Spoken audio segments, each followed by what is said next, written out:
The Big Ten and the Pac-12 announcing the postponement of fall football. They're the first of the Power 5 conferences to make that decision, and it could have enormous financial consequences. Joining us now to talk about that and the return to school this fall, Dr. Julio Frank, president of the University of Miami. Dr. Frank, great to see you. Do you think that this is the beginning of a broader move, Doctor, or do you think that the conferences that have stated their intention to move forward and play, do you think that is going to actually happen?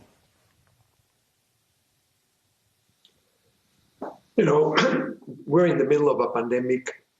All of these decisions are very difficult.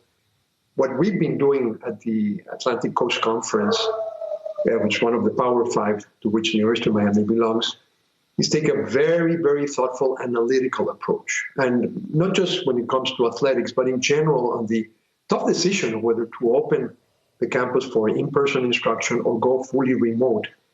And what I try to do, I'm trained in public health, that is my professional field. What we try to do is stay away from the false dichotomy that going to campus is all risk and keeping students off campus is no risk. That is actually not the case. And what we're trying to do is estimate the relative risks of those two decisions.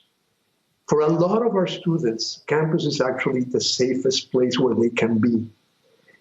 The risky behaviors of not wearing face coverings, of gathering in large parties, and all of those associations we have don't just disappear because you don't bring students to campus. In fact, I believe, which is why we are proceeding with our plans to hold classes in person, in a hybrid model.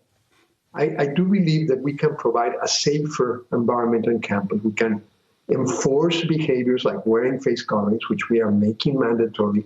We can test our students.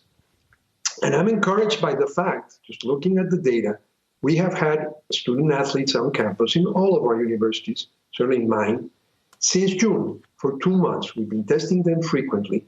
And I can tell you, in the last 2 tests, we have had exactly 0 new positive cases, which demonstrates that young people can be actually trusted to follow rules, contrary again to the stereotype.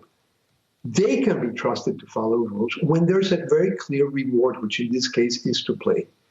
So I cannot tell you what the ACC will do because obviously I'm not authorized. We are in meeting and consulting, but we're mostly driven by a very thorough approach at analyzing all the options and really asking the question, what is best for our students? And it is not obvious that keeping them off campus, sometimes living in apartments across the street from the university, and stopping them from coming on campus is actually safer.